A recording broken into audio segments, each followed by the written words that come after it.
నేను ప్రభు రక్తంతో కడగబడాలి. దేవునికి స్తోత్రం.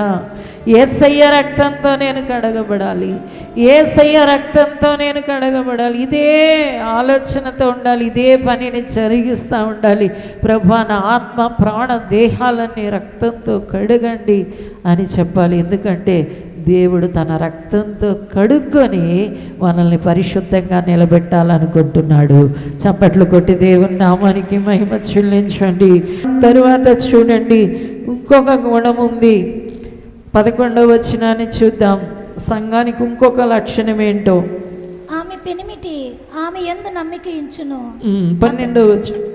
ఆమె తన బ్రతుకు దినములన్నీ అతనికి మేలు చేయును గాని కీడేమియూ చేయదు. హల్లెలూయా. బ్రతుకు దినములన్నీ మేలు చేసే వ్యక్తిగా ఉంది, నమ్మకంగా ఉంది. ఈ రోజున సంఘంలో ఉన్న దేవుని బిడ్డలకి ఏ గుణం కావాలి అంటే, దేవునికి నమ్మకంగా తన రక్తం అంతా పోసి మనల్ని కొనుక్కున్న యేసయ్యకి, మన కొరకు తన ఆత్మనిచ్చిన యేసయ్యకి, మన కొరకు తన మహిమనిచ్చేసిన యేసయ్యకి, మన కోసం తన నామాన్ని ఇచ్చిన యేసయ్యకి, తన శరీరాన్ని ఆహారంగా ఇచ్చిన యేసయ్యకి నమ్మకంగా ఉండాలి. దేవునికి స్తోత్రం. హల్లెలూయా, హల్లెలూయా. చాలామంది దేవునికి నమ్మకంగా ఉండరు. దేవుని బిడ్డలారా, దేవునికి నమ్మకంగా ఉండే వ్యక్తిగా నీవు ఉండాలి. ప్రభు రక్తం చేత కొడుకున్న నీవు అంతము వరకు నమ్మకంగానే ఉండాలి. యేసే నా దేవుడండి, యేసే నా రక్షకుడండి, యేసే నా విమోచకుడండి, యేసునే నేను నమ్ముకున్నానని అందరి ఎదుట సాక్ష్యం ఇచ్చేలాగా ఉండాలి. చాలామంది ఇక్కడికి వచ్చినప్పుడు యేసయ్య, బయటికి వెళ్ళినప్పుడు అన్యుల్లాగా ప్రవర్తించే అనేకులు ఉన్నారు. దేవుని బిడ్డలారా, అలాంటి జీవితం మార్చుకోవాలి. అయ్యో మీకు తెలియదండి, మా భర్తల వల్ల మా కుటుంబాల వల్ల ఒత్తిడి వస్తుంది. నిజమే, అనేక కుటుంబాల్లో అనేక వ్యక్తుల ద్వారా చాలా ఒత్తిడి వస్తుంది యేసుని నమ్ముకున్నప్పుడు. కానీ నీవు వాటిని ఎదిరించడానికి శక్తి కలుగునట్లుగా ప్రార్థన చేస్తూ నమ్మకంగా ఉండాలి. దేవునికి స్తోత్రం.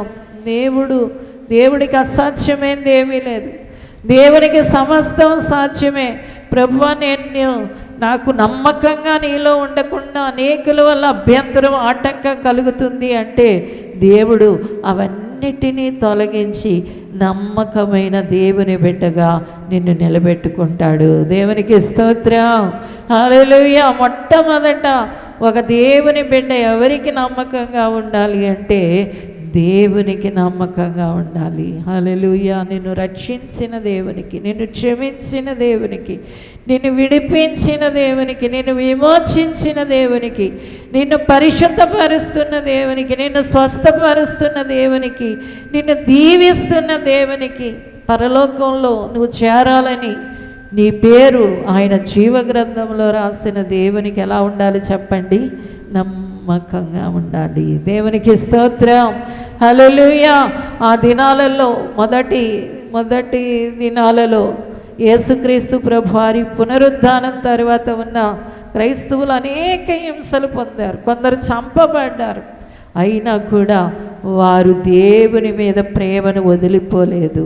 ఎందుకంటే దేవుడు మాకు కావాలి. అందుకని అలాంటి వారికి చెప్తుంది, వాళ్ళు నిర్భయంగా జీవిస్తారట. ఏ భయము ఉండదు. వాళ్ళ దీపం ఎప్పుడూ ఆరిపోదు. బలం ఘనత వాళ్ళు కలిగి ఉంటారు. ఎప్పుడు అంటే నా దేవునికి నేను నమ్మకంగా ఉండాలి. దేవునికి స్తోత్రం.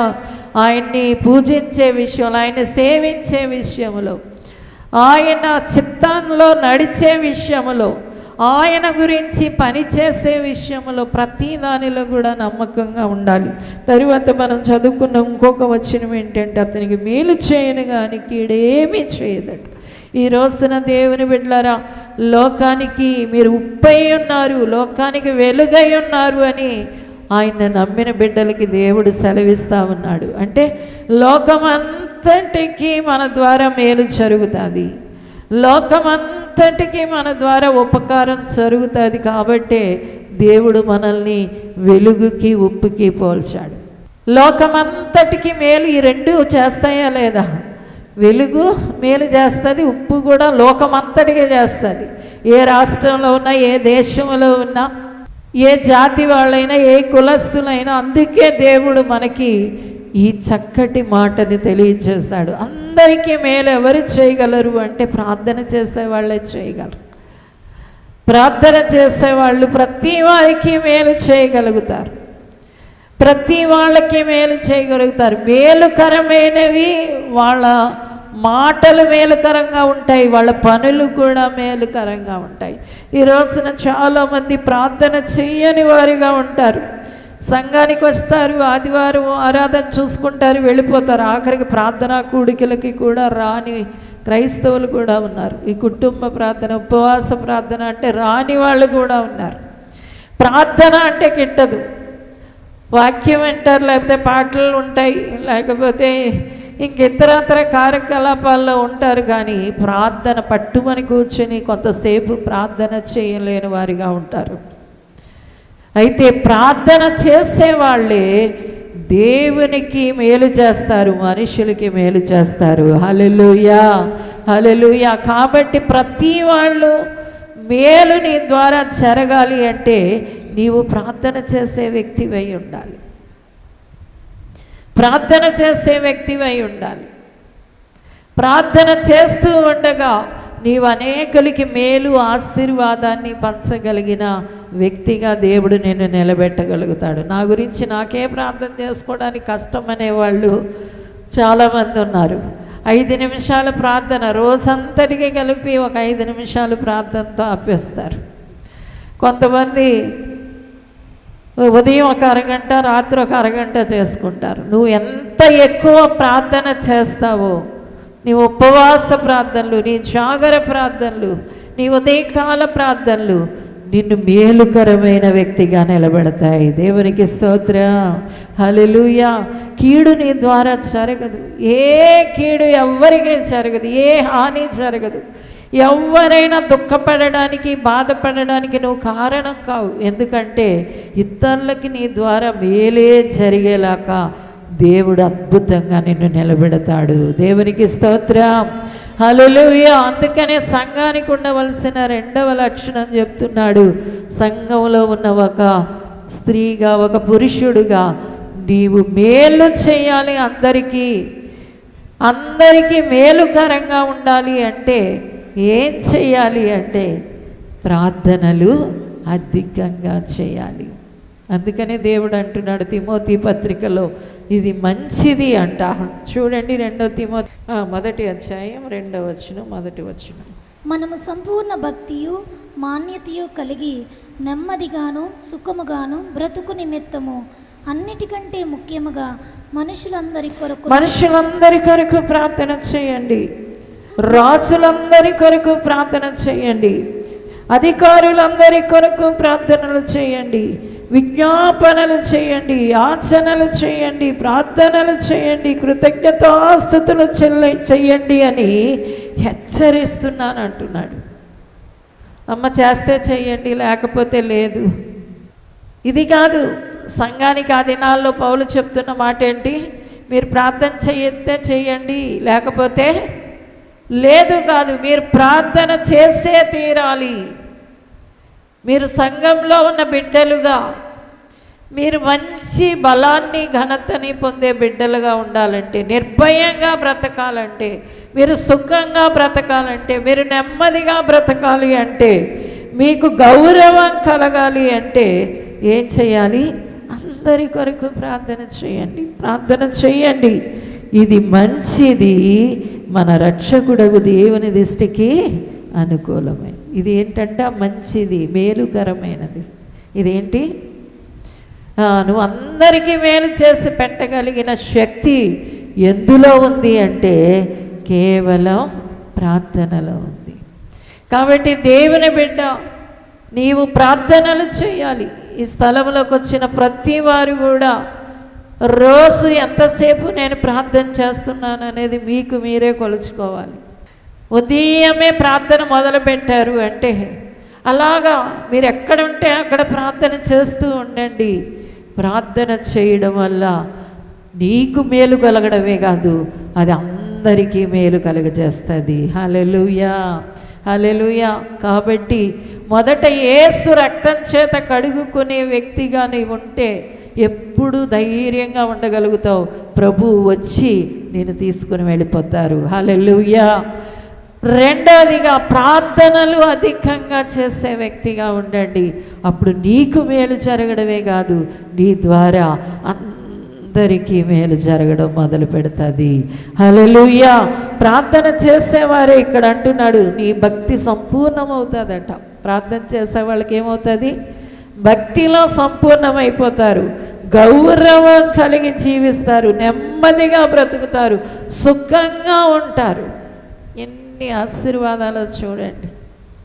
ఇన్ని ఆశీర్వాదాలు దేని ద్వారా వస్తాయి అంటే ప్రార్థన ద్వారానే వస్తాయి. కాబట్టి సంఘములో ఉన్న బిడ్డగా నీవు ప్రార్థన చేసే స్త్రీగా ఉంటే, ప్రార్థన చేసే పురుషునిగా ఉంటే నీవు ఒక విలువైన వ్యక్తిగా మారిపోగలుగుతావు. చప్పట్లు కొట్టి దేవుని నామానికి మహిమ చెల్లించండి. అలా లోపలికి వచ్చి అలా కొంతసేపు కూర్చుని అలా వెళ్ళిపోతున్నానండి అనేలాగా ఉండదు. ప్రతి మందికి, నీ చుట్టుపక్కల నీ బంధువులకి, నీ స్వకీయులకి, నీ రక్త సంబంధులకి నువ్వు మేలుకరంగా మారిపోతావు. నీ ఇంటి వారందరికీ నీవే మేలు చేయగలుగుతావు. నీ బంధువులందరికీ నీవే మేలు చేయగలుగుతావు. అందరూ నీ ద్వారా మేలు పొందుతారు. నీ ఇరుగు పొరుగు వాళ్ళందరూ కూడా నీ ద్వారా మేలు పొందుతారు. సంఘానికి వచ్చే బిడ్డలందరూ కూడా నీ ద్వారా మేలు పొందుతారు. ఊర్లకి, దేశాలకి కూడా నువ్వు మేలుకరంగా అయిపోతావు. కేవలం అది ఎలాగ జరుగుతుంది అంటే ప్రార్థన వల్లే జరుగుతుంది. చప్పట్లు కొట్టి దేవుని నామానికి మహిమ చెల్లించండి. హల్లెలూయా, హల్లెలూయా. చివరిగా ఇంకొక మాట చెబుతాను చూడండి. 21వ వచనం. తన ఇంటి వారికి చలి తగులునని భయపడదు, ఆమె ఇంటి వారందరూ రక్తవర్ణ వస్త్రములు ధరించిన వారు. హల్లెలూయా. 14వ వచనం కూడా చూద్దాం. వర్తకపు వాడలు దూరము నుండి ఆహారము తెచ్చినట్లు ఆమె దూరము నుండి ఆహారము తెచ్చుకొనును. హల్లెలూయా. ఇక్కడ ఈ స్త్రీలో ఉన్న అద్భుతమైన గుణాలు కనబడుతున్నాయి. మూడవదిగా చూస్తే దేవుని బిడ్డలారా, ఆమె పని చేస్తుంది. ఆమె ఏం చేస్తుంది చెప్పండి? పని చేస్తుంది. తన వాళ్ళందరికీ ఆహారం సిద్ధపరచడానికి పని చేస్తుందట. వాళ్ళు మంచిగా నిద్రపోవడానికి పని చేస్తుందట. పని చేసే చక్కటి యోగ్యత ఆమె కలిగి ఉంది. పరిశుద్ధ గ్రంథంలో కూడా పనిచేసే స్త్రీలను గొప్పగా చూపిస్తున్నాడు పరిశుద్ధాత్ముడు. రెబెకా గురించి ఎంత గొప్పగా రాయబడిందంటే, ఎలియాసరు అనుకుంటున్నాడు, నేను ఎలాగా ఇస్సాకుకి భార్యగా ఒక అమ్మాయిని గుర్తించాలి అంటే పనిచేసే అమ్మాయినే గుర్తించగలుగుతానని చెప్తున్నాడు. అమ్మ నాకు కొన్ని నీళ్ళు అయ్యి అంటే నీకు పోస్తాను, నీ ఒంటెలకు కూడా పోస్తాను అని చెప్పాలి. అలాంటి స్త్రీ నా యజమానుడికి భార్య అంటున్నాడు. దేవునికి స్తోత్రం. అంటే ఆమె పని చేస్తుంది. అందుకనే ఎలియాసరు చక్కగా ఒంటెల చేత కూడా మోకాళ్ళు వేయించి ప్రార్థనే చేస్తున్నాడు. పనిని బట్టే నేను ఆమెను గుర్తించగలుగుతాను అంటే, రెబెకా రాగా నేను అవ్వ నీళ్ళు పోయి అంటే నీకు పోస్తాను, నీ ఒంటెలు కూడా పోస్తాను అంది. అయ్యి బాబు, ఒంటెలకు అన్ని నీళ్లు చేదిపోయడము అనే ఇంత పని చేసే అమ్మాయి కాబట్టి ఈమె కరెక్ట్గా ఇస్సాకుకు భార్య అనుకున్నాడు. ఇస్సాకు యేసు ప్రభుకి సాదృశ్యంగా ఉన్నాడు. దేవుని బిడ్డలారా, ఈ రోజున సంఘం కూడా పని చేసే సంఘంగా ఉండాలి. పని చేయాలి దేవుని బిడ్డ. బైబిల్లో ఇంకో స్త్రీ ఉంది. ఆ స్త్రీ పేరు ఏంటంటే రూతు అనే స్త్రీ కూడా ఎలాగ గుర్తింపబడింది బోయాస్తో అంటే, ఆమె కూడా మంచిగా పనిచేసేది. ఆమె అత్తగారు ముసలదాన్ని అత్తగారిని పెట్టుకొని పొలంలోకి వెళ్ళిపోయి ఆమెను పోషించడానికి, తాను పోషించబడ్డానికి పనిని ఎన్నుకుంది. అప్పుడు బోయాజు చూసి ఏం చేశాడంటే, ఈమె ఇంత పని చేస్తూ చక్కగా కుటుంబాన్ని తన అత్తగారిని పోషిస్తుంది కాబట్టి ఈమైతే మంచిగా ఉంటుంది అనే గుర్తింపు తెచ్చుకున్నాడు. దేవునికి స్తోత్రం. అలాగే గుర్తించుకున్నాడు, ఈమైతే బాగుంటుంది. అందుకని ఊర్లో పెద్దలందరినీ పిలిపించి ఈమెను నేను వివాహం చేసుకుంటాను అని చెప్పాడు. కారణం ఏంటి అంటే పని. కారణం ఏంటి? ఈ రోజుల్లో కొంతమంది పెళ్లి చూపుల్లో కూడా ఈ మాటలు అడుగుతూ ఉంటారు. మీ అమ్మాయికి వంట వచ్చా? మీ అమ్మాయికి వంట వచ్చా అంటే వీళ్ళు ఏం చేస్తారు? అమ్మ మా అమ్మాయి చాలా బాగా వండుతుంది అంటారు. ఒక లక్షణం అది. అదేంటి చెప్పండి? ఆమె ఎంత అందంగా ఉన్నా, ఎంత చదువుకున్నా, వాళ్ళు వెనకాల ఎంత డబ్బు కట్నం ఇస్తున్నా ఈ మాట మాత్రం మాట్లాడతారు, మీ అమ్మాయికి పని వచ్చా. ఈ రోజున దేవుడు కూడా సంఘంలో వచ్చే బిడ్డలకి ఏం రావాలనుకుంటున్నాడు? పని రావాలి. గుణవతిగా ఉండాలనుకుంటున్నాడు దేవుడు. మేలుకరంగా ఉండాలనుకుంటున్నాడు దేవుడు. అందుకే ప్రార్థనలు చేయాలి. మూడోది పని చేయాలి. దేవుని బిడ్డలారా, మనకి 3 రకాల పనులు ఉన్నాయి. ఇంతకుముందు అయితే మనం అన్యులుగా ఉన్నప్పుడు నేను నా ఇల్లు అనే పనిలోనే ఉండేవాళ్ళం. కానీ ఇప్పుడు మనకి ఒకటి మన ఇంటి పని అయితే, రెండోది ఏంటి? మన సంఘ పని ఉంది, మూడోది సువార్త పని ఉంది. దేవునికి స్తోత్రం, హల్లెలూయా. ప్రతి వారు సువార్త ప్రకటించాలి. ఇప్పుడు వరకు నువ్వు ఎంతమందికి యేసయ్య గురించి చెప్పావో అమ్మా, చెప్పారయ్యా అంటే మీ దగ్గర లెక్కలు లేవు. లెక్కలు ఉన్నాయా? నేనైతే ధైర్యంగా చెప్పగలను, వేలకి సువార్త చెప్పాను. ఇలా మైక్లో ఉండి ఇలా ప్రసంగించడం కాదు, ఇంటింటికి వెళ్ళి వీధి తిరిగి వ్యక్తిగతంగా ఒక వ్యక్తిని పట్టుకుని చెప్పిన అనేక సాక్ష్యాలు ఉన్నాయి. దేవునికి స్తోత్రం, హల్లెలూయా. దేవుడికి పని కావాలి, పని చేసే స్త్రీ కావాలి. అందుకనే ఇక్కడ సంఘములో ఉండే స్త్రీకి రాయబడుతున్న మాట ఏంటి అంటే ఆమె పనివంతురాలు. దేవునికి స్తోత్రం, హల్లెలూయా. ఈ రోజున కూడా దేవుని బిడ్డగా నీవు తప్పకుండా సువార్త పని చేయవలసి ఉంది. ఇతరులకి యేసయ్యని చెప్పడం అనే గొప్ప పని చేయాలి. అదే గొప్ప పని. మన ఇంటి పని కంటే గొప్ప పని ఏంటి చెప్పండి? ఇతరులకి యేసుని అందివ్వడం. ఒకళ్ళకో ఇద్దరికో రోజు యేసుని అందించే ఆ పనిని చెయ్యడానికి దేవుడు నిర్ణయించాడు. అందుకని యేసు ప్రభు ఈ లోకంలో ఉన్నప్పుడే 70 మందిని ఒకసారి ఏర్పాటు చేసుకున్నాడు. 12 మందిని ఏర్పాటు చేసుకుని మీరు ఇంటింటికి వెళ్ళండి, వీధికి వెళ్ళండి, వ్యక్తిని పట్టుకోండి, వాళ్ళకి నా మాటలు చెప్పండి. హల్లెలూయా. ఈ రోజున సంవత్సరాల తరబడి అమ్మ మీరు ఎప్పటి నుంచి గుడిలో ఉన్నారు అంటే నేను 2 సంవత్సరాలండి, 3 సంవత్సరాలండి, 4 సంవత్సరాలండి అంటారు. ఎవరైనా ఒక వ్యక్తికి సువార్త చెప్పే పని చేశారా అంటే లేదండి. మనము ఎల్లప్పుడూ కూడా ఎందుకు దానికోసం ప్రత్యేకంగా వెళ్ళడం ఒక వంత అయితే మనకు కనబడిన వాళ్ళందరికీ చెప్పడం. రోజు ప్రభు నేను కొంతమందికైనా నీ ప్రేమను అందించాలి, నిన్ను చెప్పాలి, ఆ పనిలో నేను జీవిస్తాను అన్నవాళ్ళు సంఘ కన్యకై ఉన్నారు. దేవునికి స్తోత్రం, హల్లెలూయా. అందుకే సంఘాన్ని దేనికోసం పోల్చబడిందంటే చేపకు పోల్చబడింది. సంఘంలో ఉన్నవారు ఎలా దేనికి పోల్చబడ్డారు? ప్రభు అన్నాడు, ఇంతవరకు నువ్వు చేపలు పెట్టావు, మనుషులను కూడా నువ్వు అలాగే పడతావు జాలరిగా అంటున్నాడు పేతురుతో. ఎందుకంటే చేప విస్తారమైన గుడ్లు పెడుతుంది. అందుకని ఈ రోజున సముద్రం మీదే ప్రజలు చాలా బ్రతుకుతున్నారు. ఎన్ని చేపలు తీసినా సముద్రంలో తరగడం లేదు. కారణం ఏంటి అంటే చేప విస్తారమైన గుడ్లు పెడుతుంది, సంతానోత్పత్తి కలుగచేస్తుంది. ఈ రోజున దేవుని బిడ్డలు కూడా ప్రతి వారికి చెప్పడానికి ఎప్పుడు కూడా రెడీగా ఉండాలి.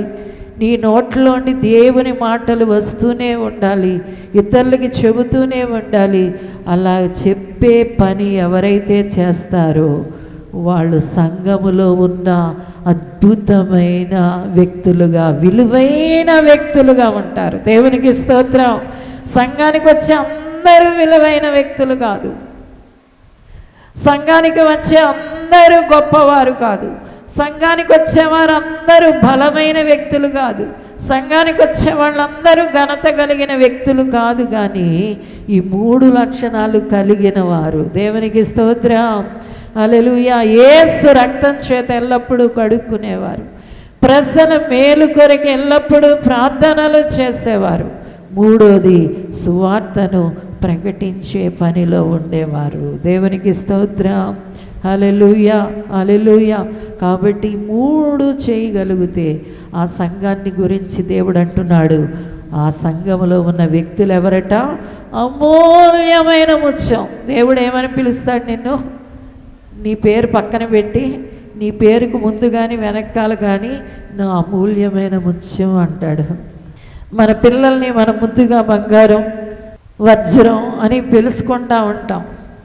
అలా పిలిచి మనం ఆనందిస్తాం, వాళ్ళు ఆనందిస్తారు. ఈ రోజున దేవుడు నిన్ను కూడా పిలుచుకునేది ఏంటి అంటే, నీవు ముత్యం అని పిలుస్తామన్నాడు.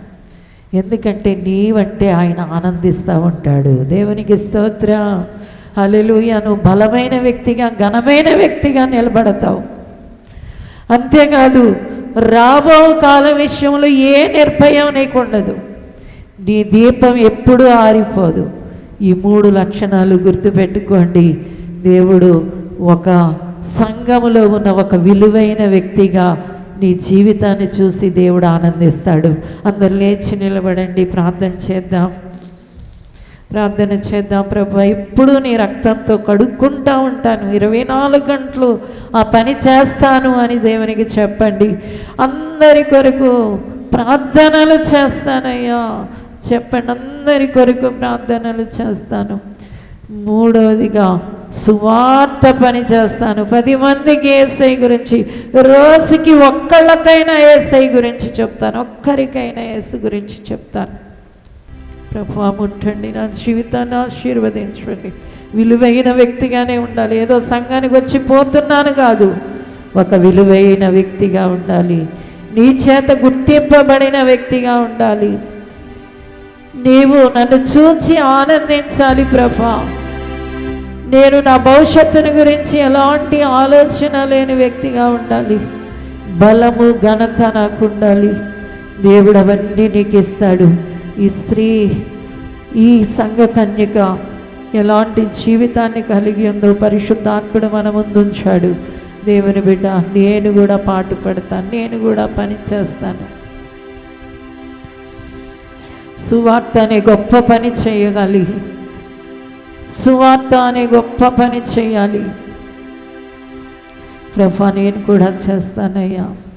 అందరి కొరకు ప్రార్థనలు చేస్తానయ్యా. ఉపవాసం ఉండో, జాగరం ఉండో, ఒక 2 గంటల సమయం తీసుకోను, ప్రార్థనలు చేస్తాను. ఎప్పుడు నీ రక్తంతో కడుక్కుంటాను అన్న వాళ్ళందరూ మీ చేతులు చూపించండి. నేను మీ కొరకు ప్రార్థన చేస్తాను. దేవుడు నిన్ను చూస్తూ ఉన్నాడు. పరలోకం నుండి ఆయన నిదానంగా నిన్ను చూస్తున్నాడు. దేవుని బిడ్డ, ఆయనకి విలువైన బిడ్డలు కావాలి, రక్తంతో కడుక్కునే బిడ్డలు కావాలి, అందరికీ మేలు చేసే బిడ్డలు కావాలి. అంతేకాదు, సువార్త చేసే బిడ్డలు కావాలి. నీవు ప్రార్థన చేయడానికి ఇప్పుడే తీర్మానం చేయండి. ఏదో 1 గంట 2 గంటలు సరిపెట్టుకోవద్దు, ఇంకా అధికంగా ప్రార్థనలు చేయండి. అధికమైన ప్రార్థనలు చేయడానికి అధికమైన సమయాన్ని హెచ్చించండి. ప్రార్థన చేస్తాను.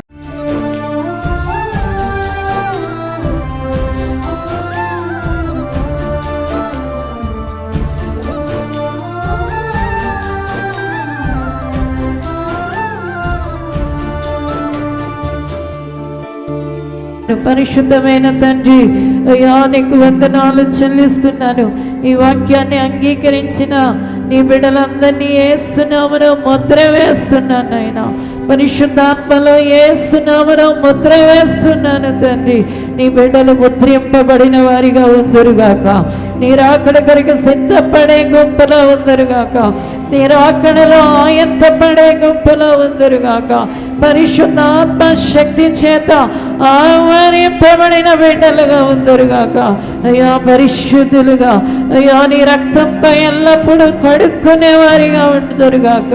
తండ్రి, అందరి కొరకు ప్రార్థనలు చేసేవారిగా ఉందరుగాక. అయ్యా ఆశీర్వదించండి. సువార్త ప్రకటన చేసేవారిగా ఉందరుగాక తండ్రి. ఆశీర్వదించండి. ఇంటి దీవెన అందరికీ దయచేయండి. నీ మేలుతో నింపండి అయ్యా. నువ్వు చూసినప్పుడు విలువైన వారిగా కనబడాలయ్యా, శ్రేష్టమైన వారిగా కనబడాలి. నువ్వు ఆనందించే బిడ్డలుగా కనబడాలి తండ్రి. నీ రాకడ కొరకు సిద్ధపరచుమని యేసునామమున అడుగుచున్నాము తండ్రి. ఆమేన్. విజయవాడలో దహించు అగ్ని సేవకుల కూడిక జూలై 21వ తేదీన ఉదయం 10 గంటల నుండి ప్రారంభించబడును. ముఖ్య ప్రసంగికులు డాక్టర్ థామస్ గారు, దహించు అగ్ని మినిస్ట్రీస్, రాజమహేంద్రవరం. స్థలం కందుకూరి కళ్యాణ మండపం, జింకానా గ్రౌండ్స్, విజయవాడ. మరిన్ని వివరాలకు 9032224646 మరియు 9032224747. రాజమహేంద్రవరంలో దహించు అగ్ని సేవకుల కూడిక జూలై 28వ తేదీన ఉదయం 10 గంటల నుండి ప్రారంభించబడును. ముఖ్య ప్రసంగికులు డాక్టర్ థామస్ గారు, దహించు అగ్ని మినిస్ట్రీస్, రాజమహేంద్రవరం. స్థలం దహించు అగ్ని ఆడిటోరియం, నటరాజ్ థియేటర్, రాజమహేంద్రవరం. మరిన్ని వివరాలకు 9494940072 మరియు 73. పరిశుద్ధాత్మ దేవుని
డబల్ 072 మరియు 73.